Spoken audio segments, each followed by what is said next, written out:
Previously on the One Product Challenge, I visit the challenger Mario to find out at what point he's at with his Amazon FBA journey. He showed me his brand name, which raised immediate concerns and made me question the entire challenge. And in a massive turnaround the next day, Mario sent me a completely new brand name, which completely took me by surprise. In today's episode, I go back to see what progress Mario has made since my last visit, but left waiting, wondering if Mario is going to turn up. We analyse a product sample that he received from China, his packaging, and uncover some issues that need to be resolved to prevent the whole challenge from failing. Now it needs to be done, as in this will hold us up. It does show a lack of care and attention to detail. And finally, we get everything ready so that he can order his stock. Welcome back to another episode. I'm going to be jumping in the car in 1 second, heading down to London and having a chat with Mario. Really interesting episode today. We've got a lot of things to talk about. And of course, the last episode, we had some bombshells dropped, which I really hope you enjoyed. So if you haven't seen that, go check it out. Make sure you're subscribed with the notifications turned on. Let's get into this video straight away. Right, I have just arrived at Mario's. Only problem is, he is not here yet. So I'm gonna chill in the car. Don't know what I'm gonna do, but I'm gonna wait for him to turn up and see what happens. I think I'm gonna make him work a little bit harder today, just because of this. I can't remember the last time I was actually on a street vlogging. Mario, where are you? Yeah.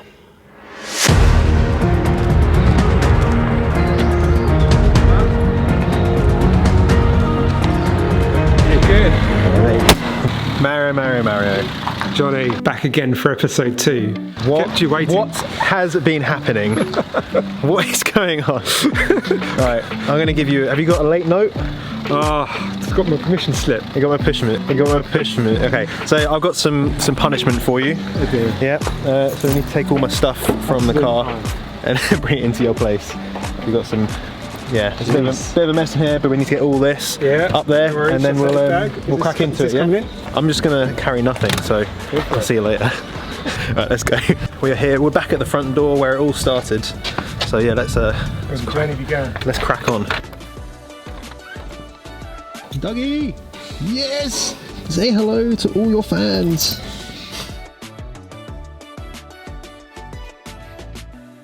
How we doing? Yeah, good. Mate, see you, take a seat. Right, we are back. So after last time Jonny visited, I was really annoyed about my brand. I felt quite disappointed. I'd spent quite a lot of time putting it all together, but he gave me the determination, I think, to find a solution, to push through and to redevelop it and make it something that we're both going to be happy with. All right, so everyone by now hopefully has seen the first episode. If you've not seen the first episode, go and check it out, because it was great. Absolutely. But at the end of that, I left here and you had the brand name... Recover, yes, sorry, not Receiver. And kind of had some concerns about how it'd be communicated, you know, really standing out to your competitors. When I left, what did you do? How did you feel? I felt a bit dejected, to be honest, because I'd put a lot of time and effort into that. In hindsight and taking his advice on board, I don't think it was the right thing, and I don't think it's going to be any different to what else is out there already. So you left me some homework to do. Yeah, because you got back to me pretty quickly. I kind of said his brand name was rubbish and I didn't like it, and he's come up with this one, Nordic Wave Massage Therapy. I think it looks incredible. So I sat down that night, and a friend of mine came over and we sat down and brainstormed together. Okay. And then we kind of just wrote it out, like drew the logo that I sent you, and the brand name written down. I think people get I know with me, I was impatient with it, so I was like, that'll do. What I realised was that your first idea isn't always the best, so it's worth pushing through, coming up with alternatives to see what really works. The last time I was here, what progress have you made? Let's talk about progress, because brand name, tick, we've got that. Maybe not the exact logos and stuff, which you can show me later. What else has happened? Tell you what, I'm going to go and get my list I wrote down. Get the list. Since the last time Jonny visited, I've made some real progress. Right, chosen products. Yeah, chosen the product I want to sell. I've ordered samples, done some work designing my brand. Packaging design. Yeah. Done that, nice. Needs a little bit more, but it's maybe a complete overhaul, Mario. Yeah. We'll find out. We'll find out later today. I've registered my trademark registered for brand registry, worked on my potential customer needs and potential customer solutions. Tick. We're happy with that. Okay, cool. Ordered sample. Yeah, got it. You're going to get that in a Received second. it. Yeah. Been through hazmat review, set up an initial listing on Amazon, and yeah, that's it. You're getting to the point where you're almost ready to order products. Yeah, my supplier's hassling me about that, so I keep putting that off. Mario has made some incredible progress since my last visit, which shows that he's really invested in getting it right. But right now, I want to see the product sample and see what's wrong with it. Right, so let's check out this sample. So first of all, this is from one of the manufacturer that you're going to be working with? Yes. Okay. This is going to be the grand reveal as well of the product. So where did you get the box? You got the box done separately? No, they did it for me. Oh, they did it for you? Yeah, they did it for me. Oh, nice. That's why it was a little bit more expensive than the normal, because I paid extra to get a branded box. I thought it was really important for me to see the quality of the printing and to see what it actually looks like, so I can get a look and feel of the actual product and what it will look like when a customer receives it. Oh, we got the back as well? Yeah, we got the back. Whoa! So some things need to be changed. Obviously, you need to get the branding on this image. Yeah. And I just left white space for like barcodes, the UK, the CE marking, and all that kind of stuff. After visiting Mario and having time to reflect, I was a little concerned that the end result of the packaging would look far too basic.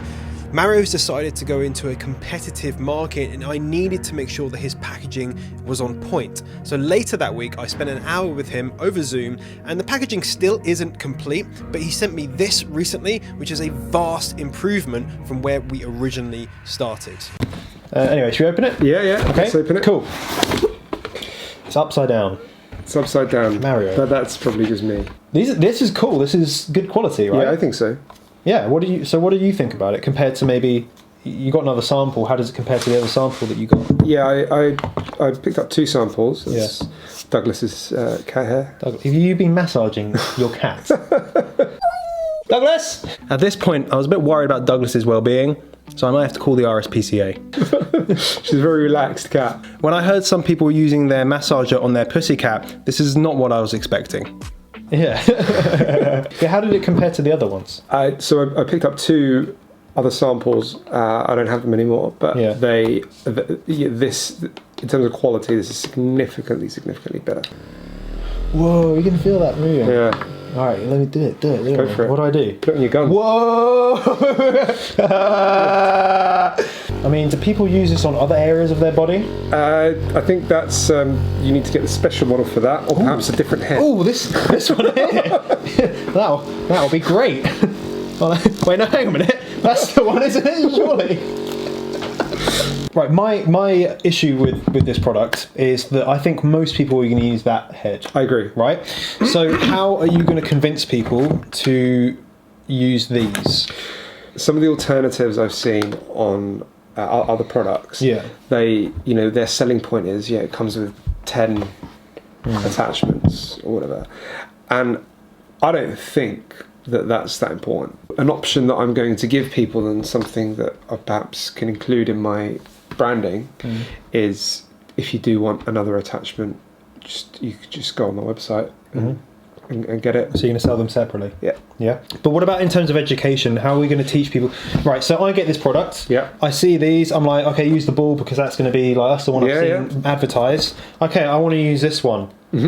Okay. What the hell? So there's 2 things. So first of all, instructions on the back, and will be in the booklet. So you're having a booklet made? Yeah. And I'm also, as part of the branding and the digital experience that my customers are going to get, when they go onto my website, they're going to be able to get a video of how to use each attachment and what it's for, what it does, the benefits, that kind of thing. I think one of the most important things to get customer satisfaction is they know actually what these do. It's really important to be able to show customers how to use the product, because this is a product that a lot of people get wrong, and I feel like if they don't know how to use it properly, it's going to create a really negative experience for that customer. Customers get annoyed if there's resistance to use, so try and make using and learning how to use your product as easy as possible. Make it, you can make it funny about this one. And then be like, it's for your back. Yes. What's it for? It's not even on there. and I'll just be like, blah, blah, blah. I don't think I'll sell any. No, you won't. Maybe there's a demographic for that. There is, probably not the one I'm going for. So I know the margins on products like this are pretty good, so I want to find out if Mario's been able to negotiate a good deal. I hope to get about 50%. 50%? Yeah. I hope so. 50% is very, very healthy for scale. So should we go to the computer, have a look at some of the branding side of things that you've done? Yep. Yeah? I paid somebody to work on the branding for me, and I'm really interested to see what Jonny makes of it. We're looking at some branding work that I've done. How did you have this done? Give me the story, because it's quite different to what it was on that. Well, I'm really happy with the logo. I don't think there's a problem with it, but I know when I show it to Jonny, he will find a problem with it, because that's what he's like. So I think that looks quite cool. Yeah, I mean, my only issue with this, sorry Mario. It's okay. It's going to happen again. My only issue, so if you go back to that previous one, the thing I really liked about the branding when you sent it to me was the strike through the O, the dot above the A. Yeah. Someone please tell us what these are called. Accents. That gives it a different feel. Agreed. Right? This doesn't mean anything to anyone. Agreed. It's just two circles with a line through it. Okay. It only means something when it's in the words. What you just said there were my thoughts. You've taught me how to think about this kind of stuff. So I'm really into giving back. I think a personal issue to me with products, not just this product, but products like this in general, is that the environmental cost. Yeah. I really want my brand to be environmentally conscious, because that's the kind of person I am, and I want that to come across in my branding. I really like Mario's focus on sustainability, but I don't want it to be an afterthought. So let's really inject this into his brand. I wanted to do like a giving back system, I guess. Maybe either Norway or somewhere that needs more trees. I think that's a good idea. And that could be part of the. Yeah, I think that's a really good idea. Like they're quite. Do you know how much that is? It's not a lot. It's like, I don't know, £1 to plant a tree. It's not a big deal, and it's something that won't hit your profit margin, but it's a selling point. You know, some people will like that sort of stuff. The thing is, if it's just like a side note and like a small print, people won't care about it. Yeah. You have to make people care about it within your marketing. I understand now that in order to get a customer to care about a cause, you have to make them care. First thing I think we need to do is get the vision nailed. Yeah. All right. I know we spoke about this last time. Now it needs to be done. As in, this will hold us up. The vision I have is we do not let what happened yesterday affect what we can do today. Just massage it. Just massage it and just get it. Just get it right. Right. Because it will make a difference. Right? Yeah. And although it may not seem like it now, it will. Mm-hmm. So OESP. So owned emotional selling point. Yes, I've written this down. Protect, recover, go. Let's think of a different word for go. Go just is like, okay, I'll go. Protect, recover, grow. Grow, yeah, much better. Yeah. So this new tagline, it's only an extra 2 letters. I've changed go to grow, but it just makes the whole thing a lot better in my opinion. It is amazing how something so simple can make such a monumental difference, from unclimactic to aspirational, all within one word. Right, I think that's a really, really good work. And then by the next time we meet, I reckon we should be in the position where you're pretty much ready to order the products. I'm scared to order products, but this is a mental hurdle I need to get over. Starting a business is always going to be scary. I just need to get on and do it. Realistically, you need packaging. Because this is my priority. Yeah, that's why it's a priority. Yeah, I want to get this done. Okay, cool. Then now. Yeah, focus on the things that you're going to need to order the products. The next time that Jonny and I meet, I really want him to give me the okay to press the button and order products. Mario's made some incredible progress over the last couple of weeks. He still has a lot of work to do, but it's looking very, very positive. The pressure is on.